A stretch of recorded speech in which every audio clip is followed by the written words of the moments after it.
For the second time in the last year, Milwaukee Public Schools is being accused of discriminatory hiring practices. It's a story the I-Team first broke last month. Now, Sean Gallagher shows us more accusations of retaliation and discrimination against those speaking up.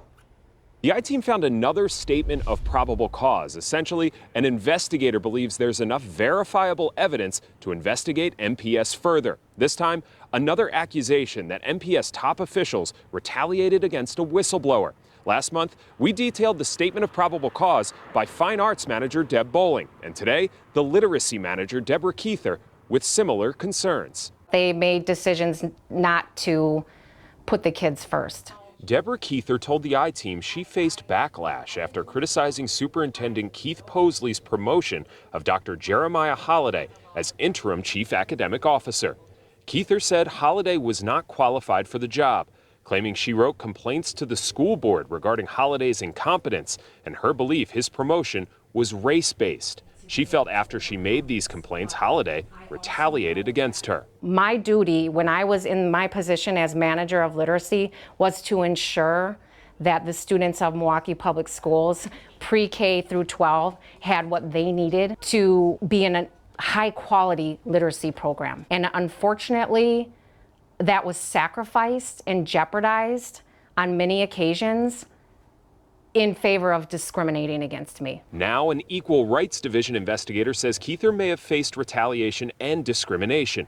After speaking up, Keither claims she was reassigned from her duties as literacy manager for the school district to a position at Washington High School, where she says she had no job title, no assignments, no internet or phone connection, and it was unsanitary. It was a filthy, disgusting space that was not prepared for COVID, but even so, my ability to work there wasn't even possible because there wasn't a working phone, there was no internet, there was no working computer. The investigator says Keither's claims were believable, affirming there was no plan for her move to Washington High School, saying the transfer to Washington, coupled with the circumstances when she got there, suggest MPS's actions may have been motivated by retaliation and or discrimination. The government here is saying that there is smoke. They're not saying that there is fire yet.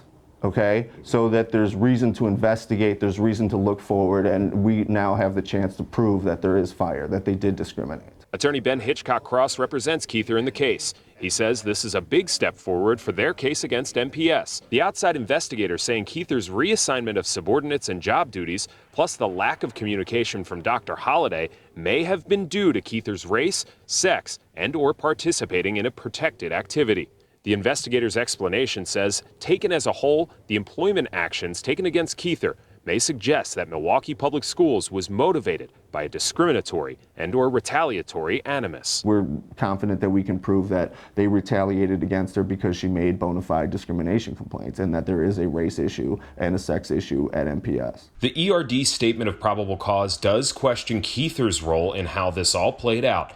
MPS called her hostile, disrespectful, and combative, words that offend Keither and her work. That is the first time the word combative has ever been used to describe my work and me. And if you were to look at my file, you'll see that I have an exemplary file for 27 years, and it wasn't until after I made those complaints that certain people started to deflect from the issues and use that word to describe me. Attorney Hitchcock-Cross says he can now begin interviewing those involved. He says that includes top MPS officials like Superintendent Posley and former interim chief academic officer Holliday, who will have to explain their decisions under oath. Reporting for the I-Team, I'm Sean Gallagher. The I-Team requested to interview Superintendent Keith Posley and Jeremiah Holliday for this story, or at least get a written statement from them, but because of ongoing litigation, MPS declined to comment. Jeremiah Holliday never responded to our calls. Next Friday, the two sides meet before an administrative law judge to present their cases.